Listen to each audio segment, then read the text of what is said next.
friends, people I never knew, people I never thought about associating with. I don't know what it is. Talk to me. Check it out. 85 acres with a mansion on my land. Full jacuzzis and my neighbors can't stand the way I live. This old so fast. Ain't got your ladies and Primetime is all that. Whoa, Dion. It's not that kind of primetime. Yeah, man, it's Primetime Fantasy Football on Next Level Radio. Well, alright. Welcome into another edition of Primetime Fantasy Football here on Next Level Radio. If you're listening to us, you're listening to us probably on one of three ways, either live, which if you're not listening to us live, you can every Wednesday at usually 7 o'clock Eastern Time. This week, we are on at 6:30 Eastern Time because Steve has to get out of here. He has a webinar at 8 o'clock, which I'll let him talk about in a second. The other two ways to listen are either on our website, nextlevelradioonline.com, or iTunes. You can just search for Primetime Fantasy Football, and you'll find us on iTunes and subscribe to us. And if you get a chance, give us a nice little rating and review. This way we can kind of get... I think it's called iTunes is like new and noteworthy or something along those lines. But anyway, so like I said, we're on a little bit early tonight. We're on at 6:30 instead of 7 because Steve Richards, my co-host here, has a webinar to go to. So I know, Steve, you said that people can actually, anybody can do that. That's not a private party type of deal. No, it's not at all. It's been mentioned in the past, I think, that my day job is as a COO for a company that helps people find jobs in sports. So once a month we do a webinar to help people out. It's free for everybody. This month we're doing 10 ways to take more ownership in your career. So if you like fantasy football but also happen to want a career anywhere really, but we're sports focused, but this kind of applies to anywhere that you want to work, then feel free to join us on the webinar and sign up, and we can help you out there as well. So. And how do they sign up for it again? Yeah, there's a link, and we also have I'm trying to think of how they can sign up for it. There's a go-to webinar link, and I mean it's kind of short order at this point, but maybe at this point we just have some good awareness with it. If you head over to Sports Networker and sign up for our email list, our email list has about 30,000 people in it. They all get the emails that have the webinar links in them. So if you want to join that group and join the community that hops on the webinars with us every month, then feel free. Yeah, I was going to say, if you're not listening live, if you are podcasting us, that's a good way to sign up for that email list so you know ahead of time. Because, like you said, it's once a month, so stuff you don't want to miss out on. Absolutely. And if you are listening live, after Primetime Fantasy Football is over, Ben is going to join me, and we're going to interview Rick Gonzalez from the new USA show Rush at 8:30 Eastern tonight. And if you're podcasting, just go to nextlevelradioonline.com, go to interviews, and you can find it there. Or if you're listening to us on iTunes, go over and subscribe to Next Level Radio on iTunes as well. There's a couple shows on there, along with a ton of guest spotlights, including Rick Gonzalez. And if you don't know the name, Google it because you'll recognize him. He's he's been in a ton of different movies, including Coach Carter, which is one of my I'm a sucker for that movie, and of course Old School. He's Spanish in Old School. So anyone who's like a child of the 90s or even 2000s will know his face for sure. Absolutely. But all right, so let's before we get underway, I guess I should mention about our fantasy football league, which is actually starting to fill up kind of quick. We have, I think, 7 people in there right now. The draft is on September 2nd. It's a Tuesday night. So we got just over a month until the draft. So there's still at least 3 spots left, with a maximum of 9 if we go to 16. I'm kind of almost hoping we don't, because I've never done it. I don't think I've ever done a 16-team league, just because it's going to be crazy. Yeah, you better draft well, I would think, in a 16-team league. Just to the waiver wire might not be too fruitful. But no, yeah. Well, stick around for the sleeper spotlight of the AFC West, because you're going to want to pay attention to that list for sure if you're in a 16-team league.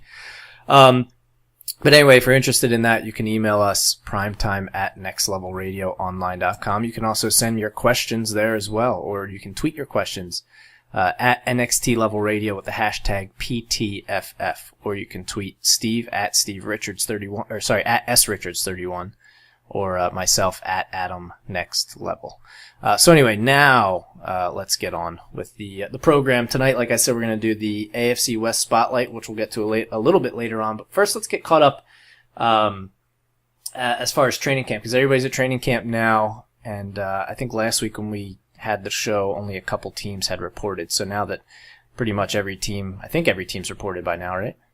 Yeah, absolutely. Okay, so there's a lot happening, including injuries and stuff, but let's start out with Dig It or Ditch It. Prime Time Fantasy Football presents Dig It or Ditch It. Can you dig it? Can you dig it indeed? First up on Dig It or Ditch It, we'll talk, which I feel like we've talked about this every other week, but we'll talk a little bit about Jets running back. So Chris Ivory supposedly is the early favorite to be the Jets short yardage running back, being that he's 222 pounds. So you digging that, Steve, or are you ditching that? Yeah, I'm digging that, and I would also dig it if somebody would come out and say that Chris Ivory would be the Jets long yardage running back as well.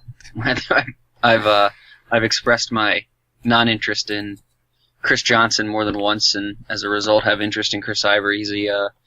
I think he's just better than Chris Johnson. So, and I certainly have no surprise that he would be a short yardage guy at 220 pounds. Yeah, and he did tweak his hamstring, but he is back at practice. There is a little bit of injury concern there as to whether or not he can stay healthy.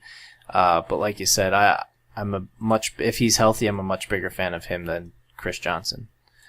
Yeah, absolutely. And I mean, his coach called him the best power runner in the game, which he certainly is not. But that's just what the Jets do, and that's the reason.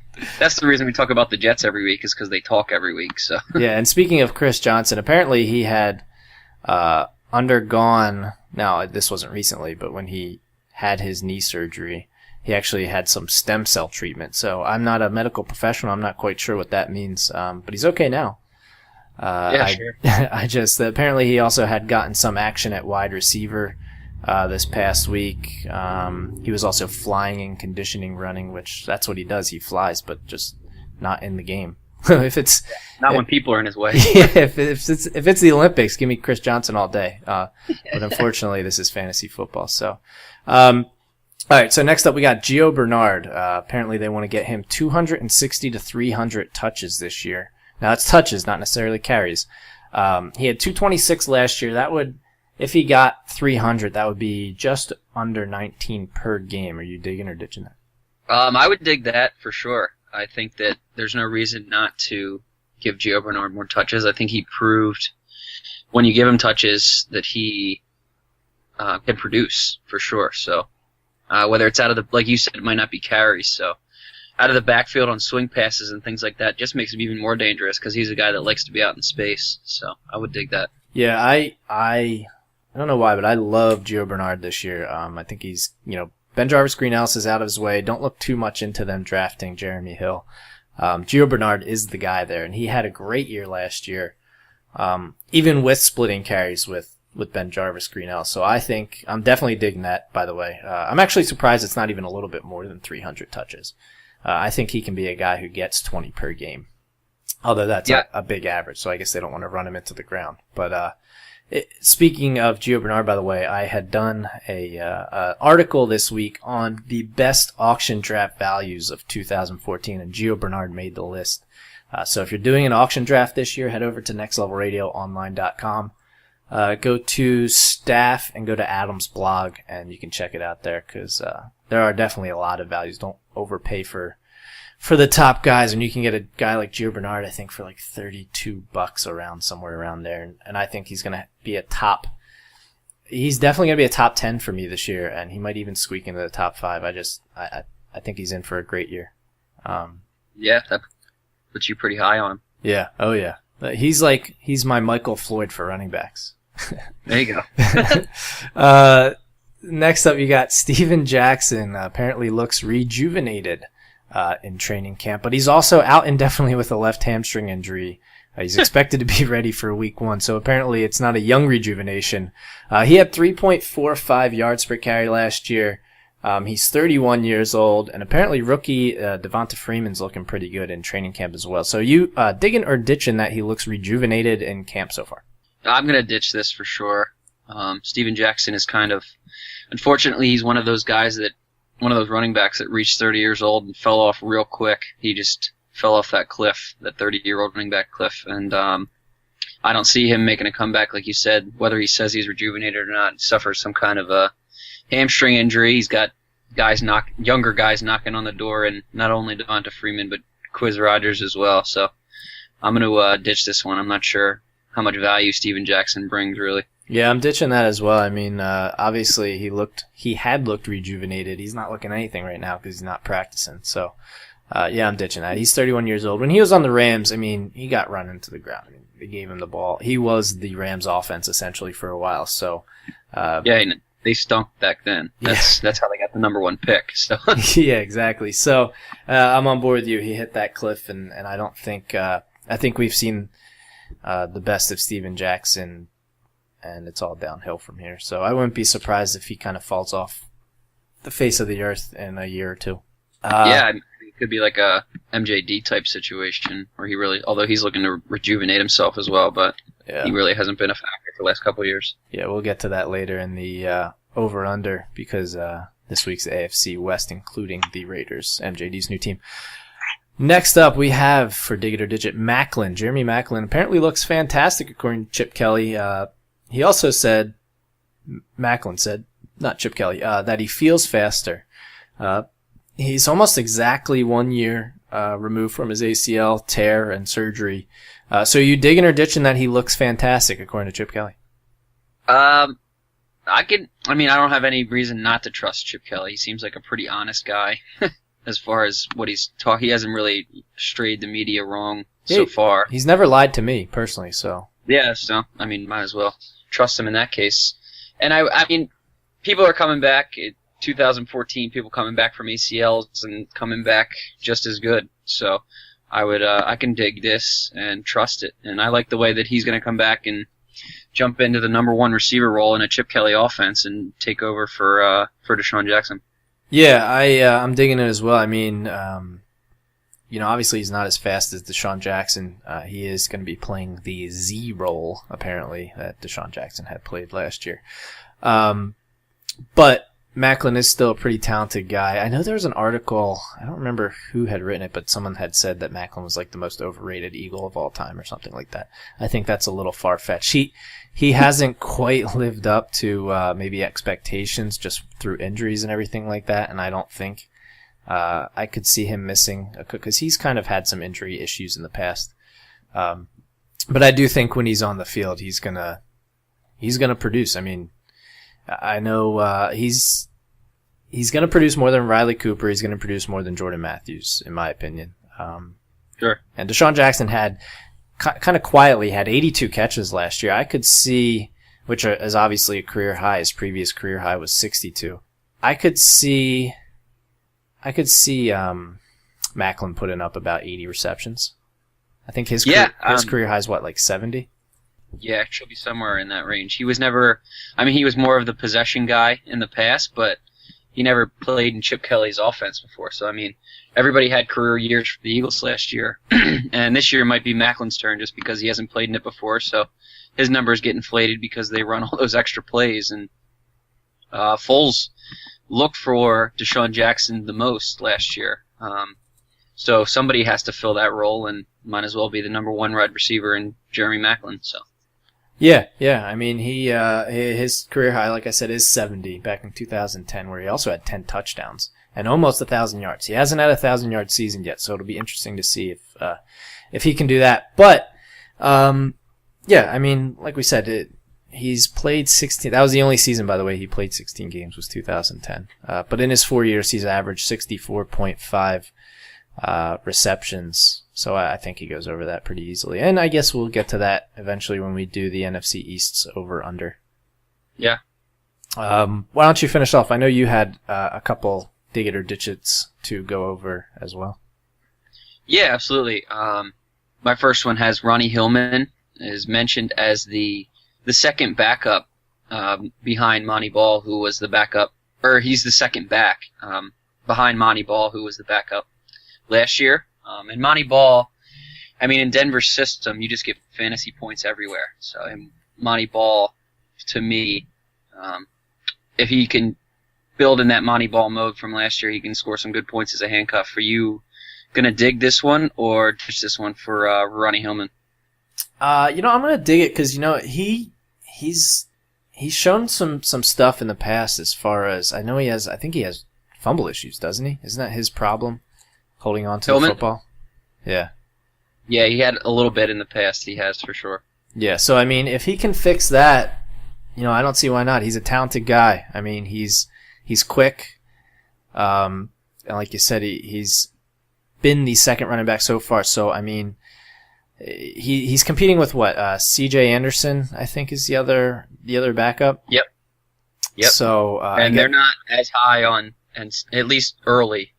I guess at this point last year, Noshawn Moreno was the third back. So yeah. You never really know who's going to emerge. It could take five plays for Peyton Manning to decide he likes another running back better. So you never know. Yeah, exactly. I mean, what happened last year with that is Moreno was the third back. Hillman had fumbling problems, and Ball couldn't pass protect. Mm-hmm. So Moreno, the veteran, who Peyton Manning, I'm sure, was comfortable with, stepped right in. But apparently Ball has fixed his pass protect issues, and we'll see if Hillman can fix his fumbling issues. If he has, I definitely think he's going to get some looks, and he's going to put up some points. Yeah, I agree. And then my last one here is my boy, Eric Ebron. Yeah. We've been talking about for a while. Apparently he's dropping a, quote, inordinate, end quote, number of passes. That's a good word. For the first 2 days of training camp, whatever the first 2 days of training camp is worth. So they are, there is some concern among the experts, at 11.4% drop rate in North Carolina. But it's saying here that Jim Caldwell is not concerned. So are you going to dig or ditch the drops? Let's say, do you think that, dropping passes will be an issue for Eric Ebron this year? I'm going to dig that. I actually think it might be a little bit of an issue. Is that what you're looking? Okay. Like if I think it's an issue, I'm digging it, right? Yeah. Okay, I'm digging it because inordinate, by the way, according to Google here, means an unusually or disproportionately large or excessive. So that's not a good thing. Yeah, it's a negative word. For everyone keeping score out there. I'm going to dig that because he's a rookie, man. So I mean, he's going to drop some stuff. Yeah, I'm gonna ditch the drop problems. I mean, it could be a problem, but as far as I'm concerned, I'm sticking with this guy. Just because I've talked about him since week 1 of this podcast. Also, never back down. Yeah, Jim Caldwell. I mean, when the coach says he's not all that concerned, I think he's just going to get his chances in the slot because they don't have too many options. But also, this guy is a high first round pick, and they went with him. And he's a freak of an athlete. So they're going to try him in the slot and things like that. So. Yeah, I think he's going to get chances, and he's going to have to drop some more than an inordinate number of passes, which I guess is really a lot of passes. But. All of them? The majority, I guess, would be the next word up.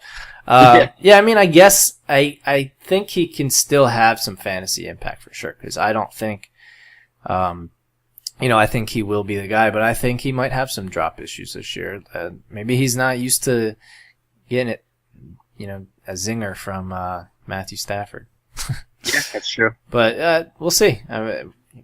Remains to be seen. I do think, though, he will have some fantasy relevance this year. So just because I think he will drop a decent number of passes this year, maybe more than you would like your starting tight end to, that does not mean I think that he's not going to have a good fantasy year. So don't get it twisted, I guess, is what I'm saying. All right, well, let's move on to injuries going on this preseason so far, and there's been a lot of them already, and we're just a week into it. So fantasy impact, at least. Odell Beckham has a hamstring injury. His MRI came back negative. Apparently he's going to miss at least another week of Giants training camp. So what do you feel is the fantasy impact there? I really don't have any idea what to think about this entire Giants receiving core going into the season. Really, they kind of seem like they're in shambles. Ruben Randall is not impressing all that much. Odell Beckham is obviously hurt. They have Victor Cruz, but obviously they like to use him in the slot. Right. So I would think that as long as he comes back in time for the season, he's still going to get his chance because they don't really have anybody else that's showing out at training camp. So I don't really have anybody else to think that I don't have any reason to think he wouldn't. And it's only another week, so that's not too bad. I mean, you got another month until the season starts, so it's plenty of time to get in some reps with the first-team offense. I'm just not really high on him this year. I don't know if I'm even taking a flyer on him. Just because hamstrings tend to linger. Hamstrings always scare me, and we'll get into it later because we have another guy who I actually like this year with a hamstring injury, so that even scares me. But they tend to linger, which is not a good thing. Yeah, no, especially for guys that run for a living and catch footballs. Yeah, hamstring for a lineman is not quite the same issue as a hamstring for a wide receiver. But sticking with the Giants, David Wilson was just cleared, I think, last week to resume, and then he had a neck burner on, obviously, his neck. I guess that's kind of redundant. He's going to be reevaluated August 4th. But that's got to be a little bit scary that he's been at practice for a week, and he's already having neck issues, which is a thing that it's career-ending, possibly. Like a neck issue is something to take seriously that, he could potentially be done after a couple seasons. Yeah, I think I'm going to full out avoid David Wilson. I'm not even sure how high up on the depth chart he's going to make coming out of camp, but they have Rashad Jennings, and they probably like Andre Williams out of BC, and they have Peyton Hillis in that backfield. And I just don't know what kind of impact he's going to be able to make in training camp if he can't even get on the field because he's got these neck burners coming off of a neck surgery. So, like you said, that definitely scares me, and I don't think I'm going to touch him in a draft. Yeah, and it kind of makes you wonder the fact that they drafted Andre Williams, right? Yep. Okay, had a brain fart. The fact they drafted Andre Williams, maybe that tells you a little bit of something that they kind of know that we don't know, is that maybe this isn't he's fixed, he's good now. Maybe it's something that they kind of saw coming, that it's going to be a recurring issue, and he might not be on the field very much this year. I mean, they drafted him.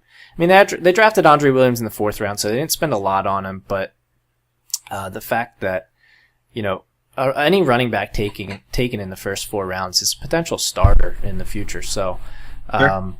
Maybe I'm a little bit higher on Rashad Jennings now because I don't see David Wilson at all even challenging him for touches. I think it's kind of Rashad Jennings' job to lose at this point.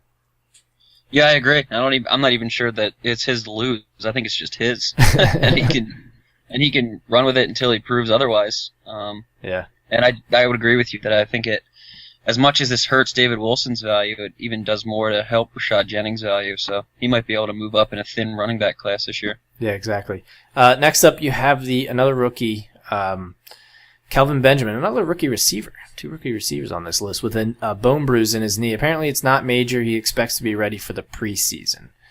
I guess I'm not worried at all about this. It's pretty minor from what it seems, and he's one of Cam Newton's only targets. So, this doesn't really affect his value for me at all. Yeah, it doesn't affect my value. I'm not sure how high I had him to begin with. He's a good player, but I think that there was a story that came out when a Dig It or Ditch It from the past where we were talking about how awesome he's going to be, and they talked about his college stats. It might have even been that Matthew Berry article. Yeah, I think it was the 100 facts. About his Florida State stats and how they'll somehow transfer straight to the NFL. But he's a good player, but I'm excited to see what he does. He's a big target, a pretty fast guy, but definitely doesn't hurt or help either way. As long as he's back for the first preseason game, and he should be ready to roll. I think he's a guy I would take a flyer on. Compared to Beckham, who I don't think I'd even take a flyer on at this point. It's kind of a wait and see with him. Benjamin, I think, is a guy that maybe you want to draft before week 1. This way, if he does have a really 2 touchdowns in the first week, because he's a big target for Cam. Can. Absolutely. The only thing that worries me, like I said, is the injury. I'm looking at Roto World right now, and it shows 4 stories at a time, and all 4 are about his knee injury. So right now it's kind of just, nothing about his play yet. So I'm kind of anxious to see him on the field and see what he can do. Yeah, I agree. Absolutely devastating for San Francisco 49ers. Michael James dislocated his elbow. He's out at least a month. I guess they're saying, I believe they're saying he's going to be ready for the season opener, supposedly. But even worse, Kendall Hunter tore his ACL and he's done for the year. So, as high, or I don't know if we were really high on Carlos Hyde, but, as much as we were telling you to kind of keep an eye on him, this helps his value immensely. Well, Michael James isn't going to challenge him for the second position, I don't think. And Kendall Hunter being out, kind of solidifies him as the number 2 guy getting carries behind Frank Gore. Yeah, I agree. For whatever reason, they just don't seem to like LaMichael James. He's been in the year for he's in the league for 2 years now, and he's only got 39 carries total for his career. So, he's not really something, for whatever reason, that Harbaugh just doesn't seem to like him. Yeah, I guess they like him more in the kick returning role. Yeah, that's true. But, that's not going to help you for our fantasy purposes unless he scores a bunch of touchdowns. So, like you said, that just increases and helps Carlos Hyde out a lot. I would consider him one of the better handcuffs at this point, even though it's kind of weird to say that as young as he is, and he's really unproven at this point. But I would consider him one of the better handcuff options now, with Frank Gore's age / durability and the way that the 49ers can run the ball. So yeah, I'm trying to remember. I think it was San Francisco that I had looked at. They've been like top 3 and top 10 in the league in rush attempts in the last couple years. Yeah, and they're talking a lot of that's Kaepernick, but that's true. But they're talking about already. They had been talking about, we had mentioned a few times, decreasing Frank Gore's touches, and the fact that Frank Gore is 31 is also probably part of that. So a team that runs a lot, decreasing their starting running backs' touches, with now they're probably third back being done for the season and the fourth back dislocating for the 3rd time apparently his elbow, and only being more of a kick return guy. Carlos Hyde is definitely somebody that you want to snatch up when you can. Don't let him. I have to look at his ADP, and I guess we'll get into that a little more once August hits, which is next week. But I don't know how high he's going at this point. I guess I can really quick check. I might be closer than you are. Okay, probably. I have 123, which is in the 14th round in Yahoo. So okay, so yeah, you're looking like 13, 14. I would, especially if it's a keeper league or a dynasty league, I would take that all day, every day. Oh, for sure, absolutely. It'll probably bump up as it goes. He's one of the guys that might be on the rise. Yeah, that's true. That is true. All right. Well, next up we got Cecil Shorts, who's the guy I liked, and he's on that auction article I told you about, but he injured his hamstring. He's out at least 2 weeks. It's a grade 2 hamstring injury, which is not good. But as long as he's healthy for week 1, I don't really see this hurting him too much. He's in the article I even mentioned, he is the one of the veteran receivers on the team, as hard as that is to believe. Him in his 4th year, that's the most, tied for the most out of all receivers on that team. Yeah. So I would disagree with you at all. That, like you said, that the hamstring injuries can linger, so that could be an issue, especially the grade 2 types. But like you said, they drafted 2 rookie wide receivers, so as far as that goes, they're going to need somebody who knows the routes. Yeah. So Cecil Shorts is that guy, and he was probably due for a big breakout type-ish year because he was that guy. But this might not. I guess just keep a monitor on it. Yeah, on the how he's progressing through the hamstring injury and things like that. Yeah, and he's had some injury issues in the past, so it's definitely something to keep an eye on. But when he's on the field, I think he's going to pay some dividends for your team. And I forget how much he was going for off the top of my head. I'll have to check the article, but it wasn't much. It's this guy's going to be a wide receiver too when he's on the field. Maybe you got three 3.7 in ESPN and 1.9 in Yahoo. So Yeah, that's a bargain. yeah, definitely on the cheaper side, because especially for a guy that'll be a number one. Yeah, so keep an eye on him. And then I guess one more. Vic Ballard tore his Achilles. He's also done for the year. So two potential backup running backs. So, I mean, this essentially for Trent Richardson, I don't think it affects him too much. This more along the lines helps out Ahmad Bradshaw. Agree, 100%. I don't know, for whatever reason, I'm not a big Trent Richardson type fan. So, not that this makes me giddy for Ahmad Bradshaw or anything, but I definitely think it helps his value. And again, along the same lines, I think he could be a higher-end handcuff just because I'm not all that intrigued by Trent Richardson, and he's one of the guys that doesn't really have a high yard per carry, and those guys aren't really attractive to me. So I think they're just waiting to the backups are just waiting to break out on those type of teams. So. Yeah, and I know Vic Ballard had a pretty decent season last year before he tore his ACL too. I mean, he's just had bad luck with injuries. He's a good player, but kind of does open the door for Ahmad Bradshaw. So that does it for as far as what's going on with training camp. Although, let's real quick talk about the Josh Gordon thing and what you kind of think about that. He's appealing the suspension, I believe, this Friday, August 1st, I guess that is. He's trying to say it was secondhand marijuana smoke, and he's going to see if he can get it down any games. Now, if you're drafting before Friday, Steve, I mean, obviously after Friday, you should kind of know what's going on. But say you're drafting before Friday, do you think he's worth maybe trying to pick up at some point in the draft? I don't know. I'm avoiding him. I'm not even sure that.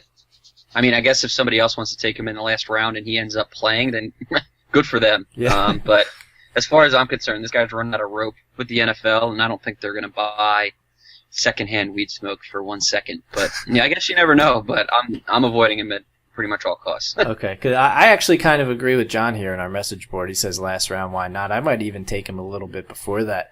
I might, like, if it's a 15 rounder, I wouldn't mind taking him in the 12th or 13th round. That's obviously only if you're drafting by Friday, because you know what? You should know by next week if he's going to be playing at all.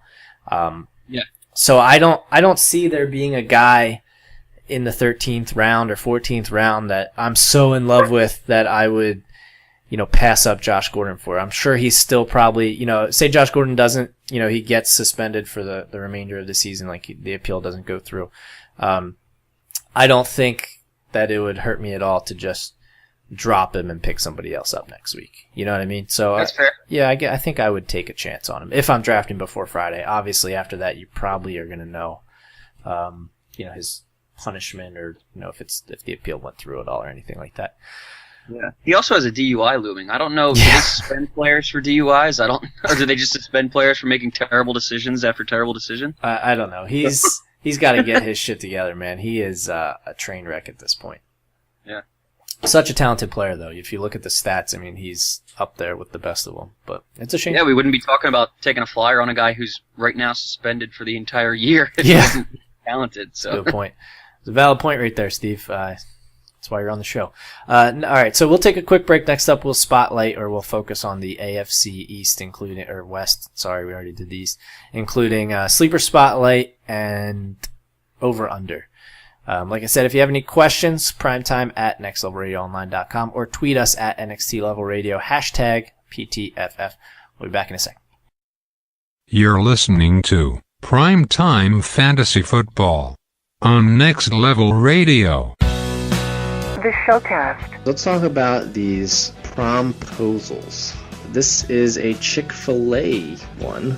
This is, the cardboard box of chicken nuggets. Under the lid, I'd be one lucky tater tot if you'd go to prom with me. Okay, they don't even serve tater tots. Yeah, it doesn't make any sense. It's definitely a Chick-fil-A box. Makes no sense. I don't want to go to the prom with you just because you're stupid. Sundays on Next Level Radio. Hey, it's Rick Hoffman from Suits, and you're listening to Next Level Radio. This is Robot Bill, producer for Primetime Fantasy Football. Make sure you go to nextlevelradioonline.com for other shows and celebrity interviews, and subscribe to both Next Level Radio and Primetime Fantasy Football on iTunes. Now, back to this week's Primetime Fantasy Football. Welcome back to Primetime Fantasy Football here on the one and only Next Level Radio. Let's get into the AFC West, which is, up until a couple years ago, was probably kind of a piss poor, much like the NFC West. Both of them have kind of come on their own in the past few years. A little bit, yeah. So let's start off, I guess, with the sleepers. So I'll let Robot Bill take over from here. Do it. Primetime Fantasy Football's Sleeper Spotlight. All right, thank you, Robot Bill. You're welcome. All right, as always, we'll kick things off with Philip Rivers. Philip with one L, Rivers. His average draft position right now, pretty close on Yahoo and ESPN, about the same. 99 on Yahoo, 100 on ESPN, so you're looking about the 11th, 12th round, somewhere in there. Last year, the guy put up 17.9 points per game, 286 total fantasy points. Definitely a good late round guy, and I think we've said this a few times on the show, but quarterbacks are a position you can wait on this year. There's a lot of guys like Phillip Rivers and Jay Cutler who are gonna give you good fantasy value, and you're gonna be able to get them possibly double-digit rounds, which is kind of unheard of for a starting quarterback. Yeah, it's pretty crazy. I think this just further proves that our point that we're both gonna wait on quarterbacks just because you can, and fill out your other positions early because they're not as deep. I really like Phillip Rivers. I've always liked Phillip Rivers, despite the fact that he sank my keeper league team for 2 straight years. And then when you don't keep him, he has a good season. Yep, absolutely. This is the year I didn't keep him. But I just like the way he plays. He's a hilarious guy to root for. He's a fun guy to root for. So if you want somebody who you like to root for on your fantasy team, I would definitely suggest Phillip Rivers. And they'd made a coordinator switch, and they switched to Frank Reich, he was a quarterback's coach, he was a wide receivers coach, so he's definitely pass oriented. And I think he's got some kind of no huddle thing that he's implementing, which should certainly help Phillip Rivers, who's more of an accuracy guy and a guy that they should get more plays off, obviously, is a no-huddle offense. So I think he's due for a big year, actually. Yeah, and I'll say that every year, though. getting 18 points out of a fantasy starter, I don't see him. I guess we can kind of over-under that real quick. I don't see him going under that. I think he can definitely do more than that, especially with a second year with Keenan Allen and getting Malcolm Floyd back. Yeah, I would absolutely agree. He's got more weapons. We're going to talk about another one of his weapons a little bit later in this sleeper spotlight. Actually, 2 of his weapons, but 3 of his weapons. We got all sorts of Charger sleepers. Do I hear 4? Yeah, we got all sorts of Charger sleepers. So I think we think that the Chargers might be due for a big year in fantasy wise, and Phillip Rivers is no different there. Yeah. Next up, you got one of his other weapons. Now, I put PPR in parentheses here because I'm not sure as far as where I'm drafting goes in a standard league. But PPR league for Danny Woodhead, his ADP right now at 121, 102 on ESPN. So, I mean, he's possibly even going undrafted in some drafts still. And if you're in a PPR league, the guy had 223.4 points last year PPR-wise, which is almost 14 a game.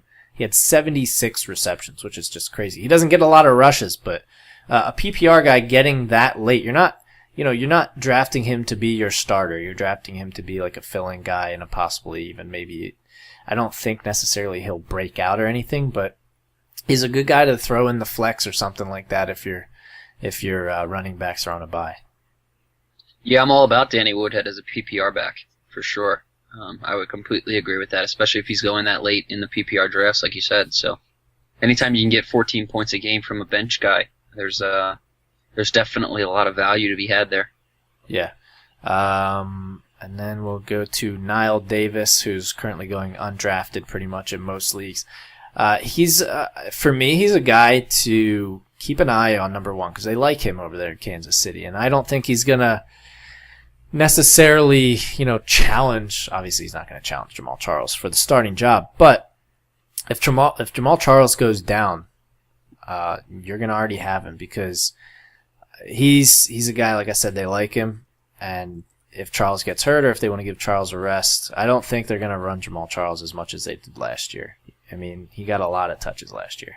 Yeah, Jamal Charles is certainly, he's going number 1 in most drafts, so he's definitely a guy that's established. Was also the not a bad handcuff then. yeah, right. He was also the poster child for the redraft leagues when he tore his ACL once in the first or second week. So second week, I think. Yeah, he certainly has a prone to get injured, and obviously, like you mentioned, handcuff, and they like him in Kansas City, so. He's definitely the change of pace guy and somebody that to keep an eye on if Jamal Charles goes down. Yeah. Next up, Malcolm Floyd, also going undrafted. We both kind of like Malcolm Floyd in his size. He's a little older, but you're kind of thinking at this point, Keenan Allen's probably going to suck up some coverage this year. And again, Malcolm Floyd, you're not drafting him to be your starter. You're drafting him to kind of fill in the gaps at some points this year. So he's a guy who I could see getting 5 to 10 touchdowns.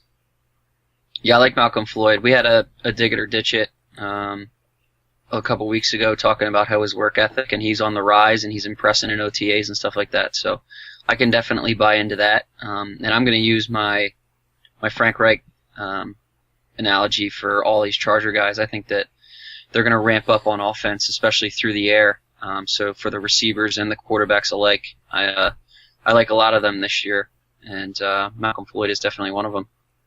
Yeah, and another one who's been kind of not getting a lot of hype, but they like him down there in San Diego. Pretty much all our sleepers are San Diego. Yep. I mean, in Denver, there's really not much room for sleeper, because Emmanuel Sanders, even the third wide receiver, is going in like the 8th or 9th round. So Ladarius Green going in about the 13th, 12, 13 round in Yahoo, and maybe like 14 or 15 in ESPN, sometimes undrafted. PPR wise, he only got about 72 points per game last year, 4.5, or 72 points per game, 72 points, which is 4.5 per game. But they're getting him more involved each year, and they think he can be the guy to take over for, help me out. Antonio Gates. Thank you. Antonio Gates, yes. Yeah, I think Ladarius Green is due for a breakout. I've said that for a couple tight ends so far on this show, so I'm gonna throw him in the Kyle Rudolph, Eric Ebron type category, where you can go ahead and get a tight end later, and he could end up with a huge year. He doesn't have many catches, but he only had 17 catches last year, but he averaged 22 yards a catch. So he's a game breaker to me, and he's fast. He's got 4.5 speed, and as a tight end, he's going to have a lot of linebackers covering him with 4.5 speed. So he's kind of built, like you said, from the same mold as Antonio Gates, and so he's got a good guy to learn from right next to him. So I think he's due for a breakout and due for a big year as far as I'm concerned. Yeah, it's his third year. Apparently, he's improving his route running. The San Diego Union Tribune said he's a breakout candidate this year, and he's taken all the first-team reps. So, I mean, what else do you want to know? Another guy. Go ahead. I was just going to say another guy that if you draft Gronk, that you're worried about him playing the full year, might be a sneaky pick at the end of your draft. Exactly. We've been talking about those guys for a couple of weeks now, and I would throw him right in that category for sure. Yeah, so obviously we're both going over on his stats as well. 17 catches. But speaking of over-under, let's get into that real quick. Yeah. It's time for Over-Under. All right, Steve, you want to kick us off with the quarterbacks? Sure, absolutely. The first quarterback to talk about is the first quarterback that everybody talks about when it comes to fantasy. Peyton Manning. He had eclipsed the 400-point mark last year, averaging 25 a game. Ended up with just under 5,500 yards, 55 touchdowns, and 10 picks, if that's any good. That's okay. 5.5. Proven 5.5 touchdowns to every interception. That's okay. Yeah, it's okay. I've come up with a theory that guys who can't dance or guys who can't run, Tom Brady certainly fits that mold, and Peyton Manning ended up with negative 31 rush yards last year. So his dancing in the training camp a couple days ago has proven that he can't run either. But that doesn't really hurt him because he still ended up with over 400 points. The question is, Adam, are you going over or under 403.98 points that Peyton Manning scored last year? I'm going under. That's a historic season. That's tough to match those numbers again, so I got to go under. Yeah, I'll go under as well. I mean, eventually. I mean, he's 38 years old, I think, at this point.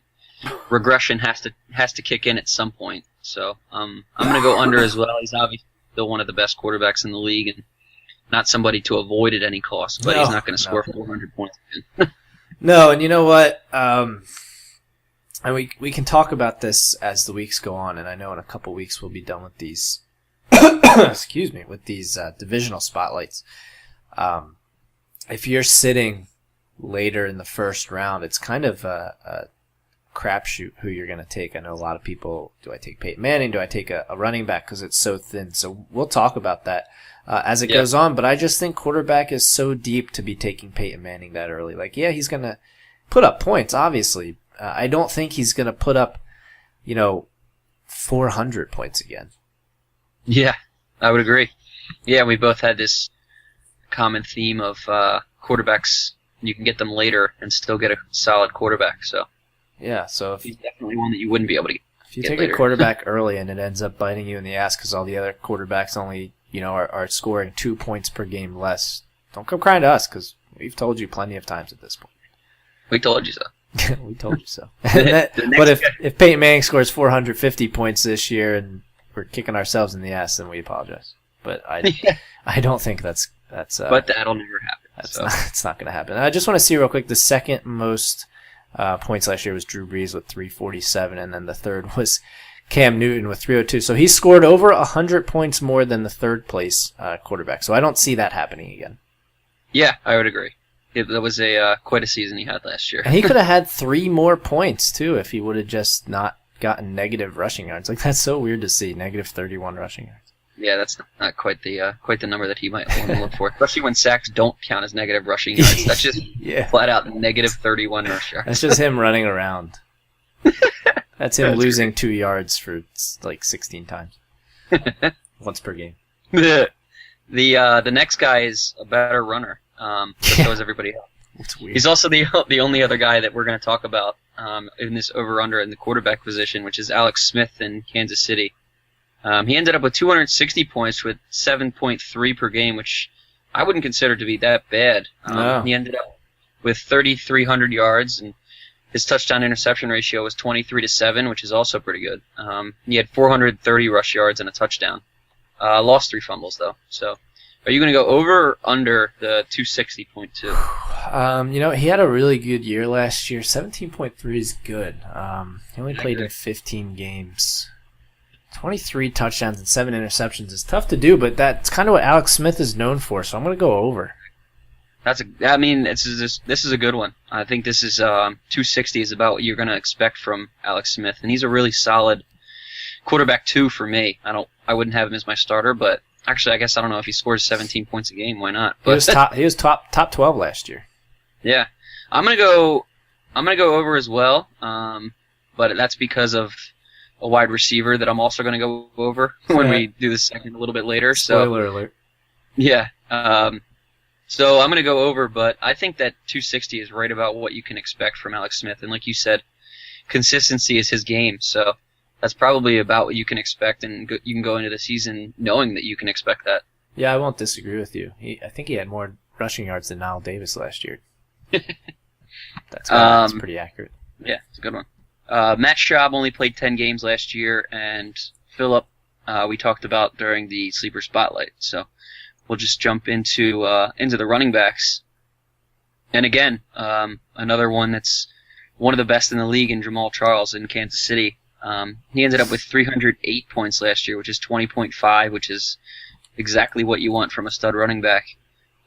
He added 70 more in a PPR for 25.2 per game, so he can also catch it, which is just another weapon to his repertoire, I guess. Ended up with just under 1,300 yards and 12 touchdowns. He added 700 yards receiving and 7 more touchdowns, so he scored 19 total touchdowns, which is pretty damn good. That's a lot of touchdowns. Yeah. So will you go over or under on his season last year? I'm going under if the Chiefs want to keep this guy healthy. He only played 15 games. He had 259 rush attempts, which averages out to just over 17 per game, on top of all the catches that he got. I think he got, what would you say, 70? 70 catches, yeah. 70 catches. So, I mean, if I divide that by 15, that's another 4.6. So you're looking over 20 touches per game. And that's a lot. 12 touchdowns rushing is a lot, too, and 7 receiving. I don't think he gets 19 total touchdowns again, so I'm going to go under. Yeah, this is another guy who's one of the best at his position, but you just don't know if he can duplicate the year. Him and Peyton Manning might fall in the same category, so by no means avoid Jamal Charles if you can go get Jamal Charles, but I'm not sure he can duplicate 308 points. That's pretty impressive, especially with like you said, the touchdown numbers.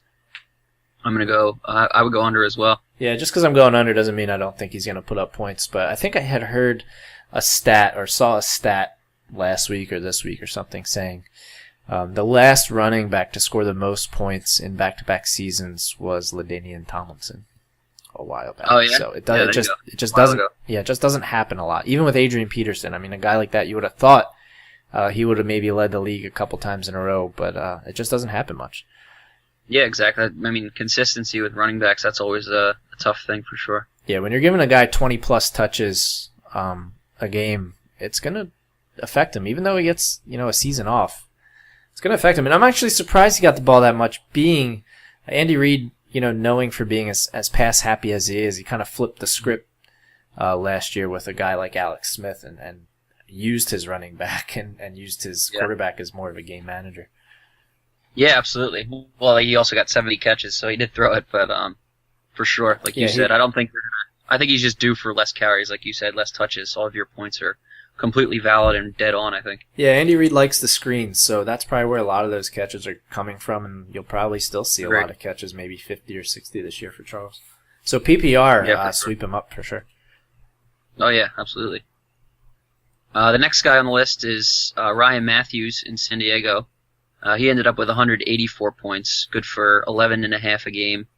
Added another 26. Not too much of a PPR threat, but that was good for 13 per game. Woodhead's too busy getting all the receptions. Sure, no kidding.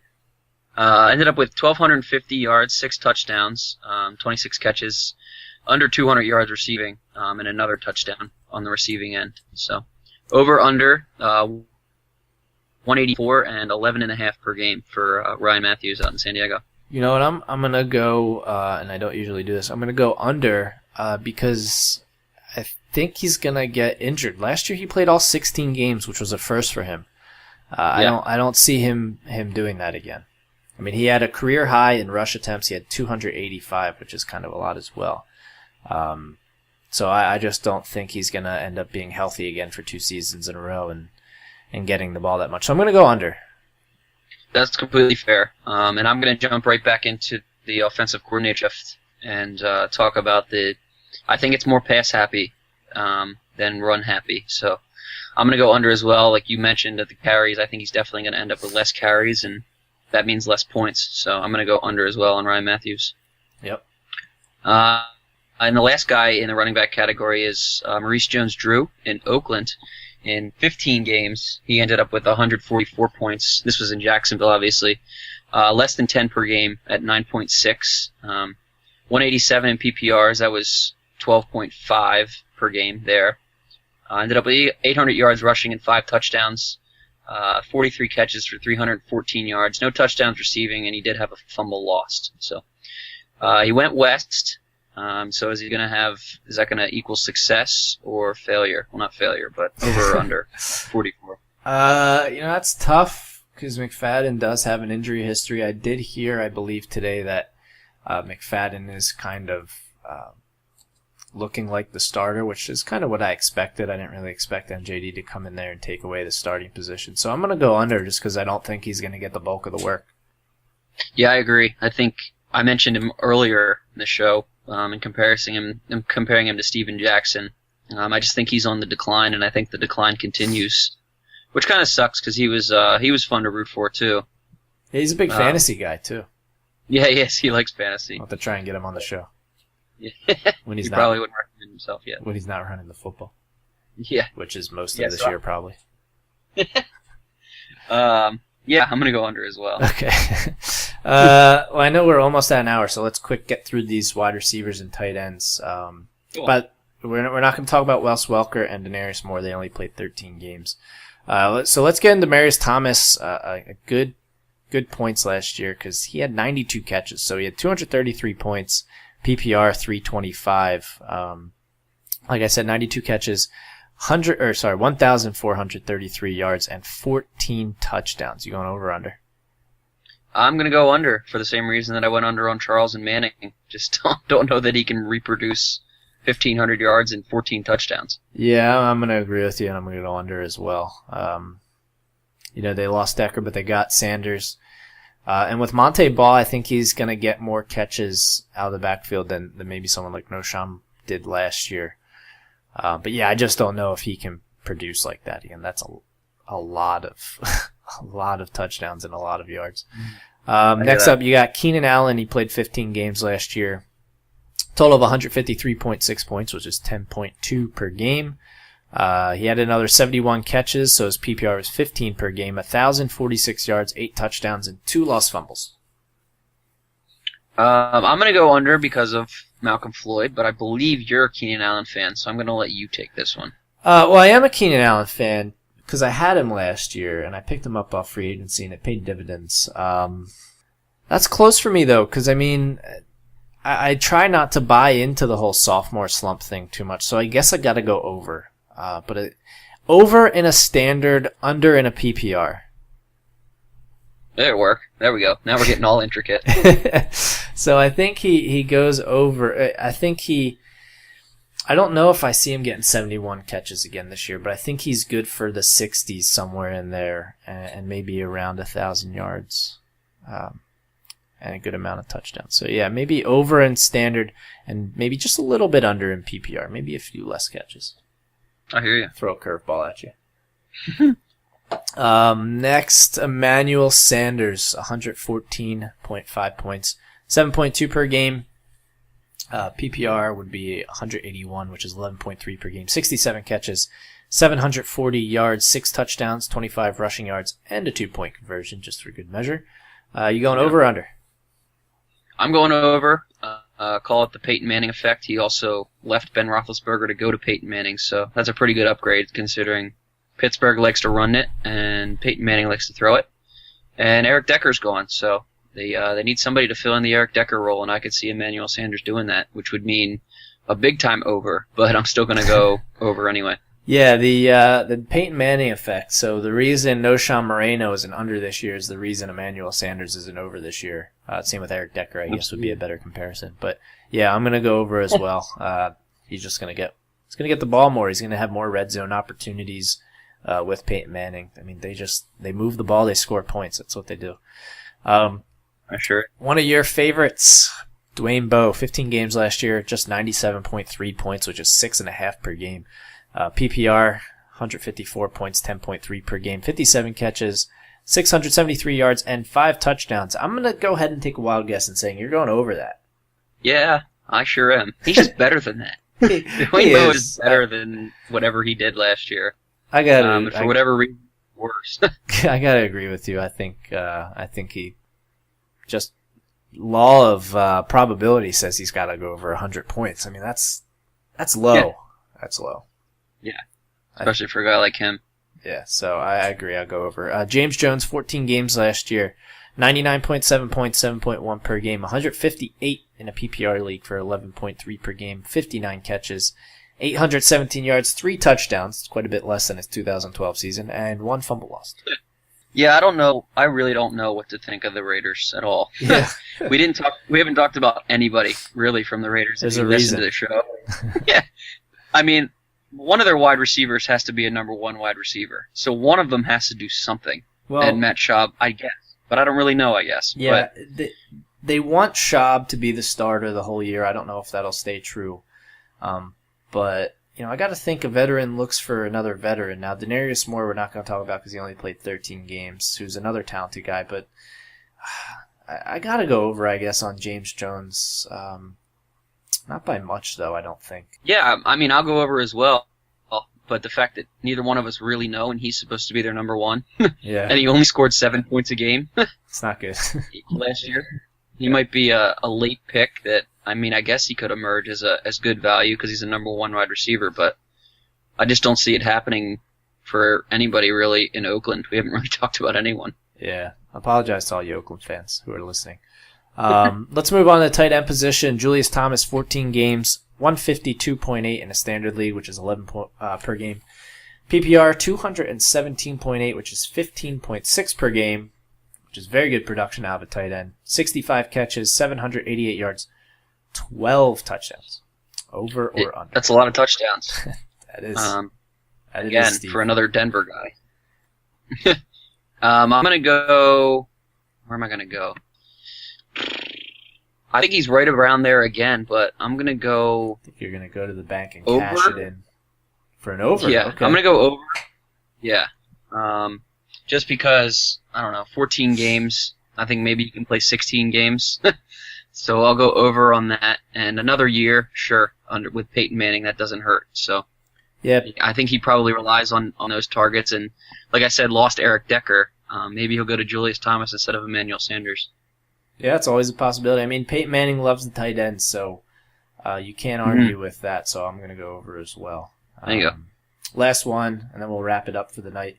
Antonio Gates, 109.2 points last year, 6.8 per game. PPR brought in another 77 points, which is a lot for him. Well, not necessarily for him, but for his age, I guess.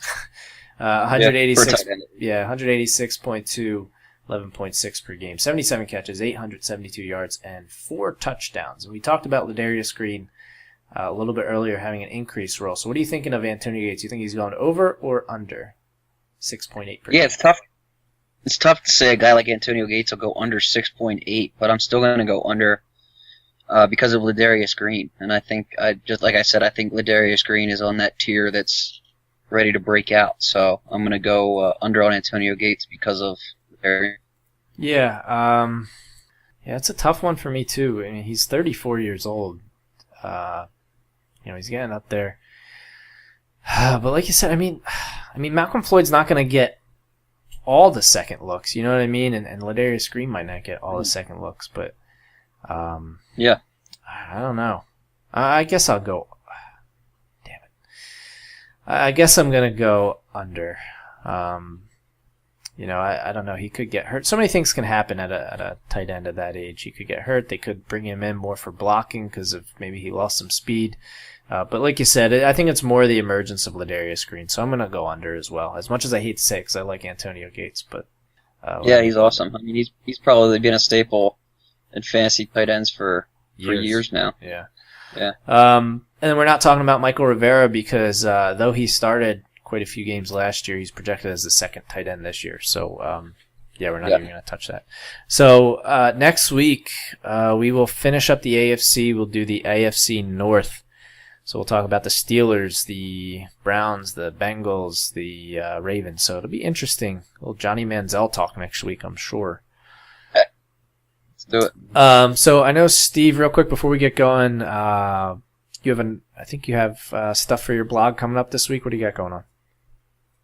Yeah, just with all the Michael Sam stuff, I wrote a post about a little bit of the heterosexism type of thing going on in sports, and just raising a little bit of awareness about people who are standing up against it, and but where it also exists in sports. So that was just a quick little article, and I'll be back next week with a little bit of lighter topic as well, so give it a check. And I'm going to throw the podcast up, as I always do as well, so if you want to give it a re-listen. Excellent. By the way, I have a little bit of breaking news. Now, if you're listening to the podcast, we're recording this. It's right now 7:37 p.m. Eastern Time. David Wilson tweeted that he passed all his physical examinations and he's fine. Still does not change my opinion. No. And if something does come out tomorrow, as in Thursday or Friday, when you're listening to this, we'll be sure to, if it's big enough, we'll talk about it next week. Next week, we're not going to be live on Wednesday night. I won't be around. So Steve and I are going to record the podcast on Tuesday. Although I think I think we are going to record it, and I think actually Ben is going to play it on the Mixler channel live, and then we'll post it for podcast. If you're checking us out on YouTube, we're not going to be doing the whole show on YouTube forever. It's kind of just to get the word out type of deal, because eventually we would like to keep everything on the sites and everything like that. So just as a forewarning, make sure if you use iTunes, subscribe to Primetime Fantasy Football on iTunes. Give us a rating. And while you're there, subscribe to Next Level Radio as well, because there's a ton of great content for you. Check out Steve's blog. You can do that actually straight through nextlevelradioonline.com. You just go to Steve's blog. Check out my article on this year's auction values. I'm probably best auction values. I'm probably going to update the numbers next week, because I know it does fluctuate kind of a bit as the seasons get closer and more people are drafting. But I think that's about it. Make sure you listen to the showcast every Sunday at 6 o'clock Eastern Time. I almost forgot. Here on Next Level Radio. And if you miss any episodes, you can also do that on iTunes or nextlevelradioonline.com. You can also find interviews, all sorts of stuff. But I guess that's it for this week. I don't think there's anything else other than if you want to join our league, there's still some spots left. Make sure you get them in quick. Primetime at nextlevelradioonline.com, and I will send you the invite. We've gotten a few this week, so we're very thankful for those people who have joined and for listening. As always, we thank you, and send us your questions as well to that email, primetime at nextlevelradioonline.com, or topics you want to hear us talk about. You know, I know we talk about a lot about standard, a little bit about PPR, not much about auction, but if there's another type of league or something you want to hear us talk about, definitely let us know. We're up for it for sure. And you can also tweet stuff to @NXT Level Radio with the hashtag PTFF and tweet Steve. I know Steve took a jab at me earlier this week on Twitter about Reggie Wayne. I'm not going to talk about that. So you can, if you want to find out what that is, follow Steve at srichards31, or you can follow me at AdamNextLevel. But that wraps it up for this week's episode of Primetime Fantasy Football. Make sure you check us out next week when we talk about the AFC North. We'll finish that off, and then eventually we'll move on to the NFC and wrap that up. So, like I said, thanks again for listening. Check us out next week, and we'll catch you later. See you guys. You know, ever since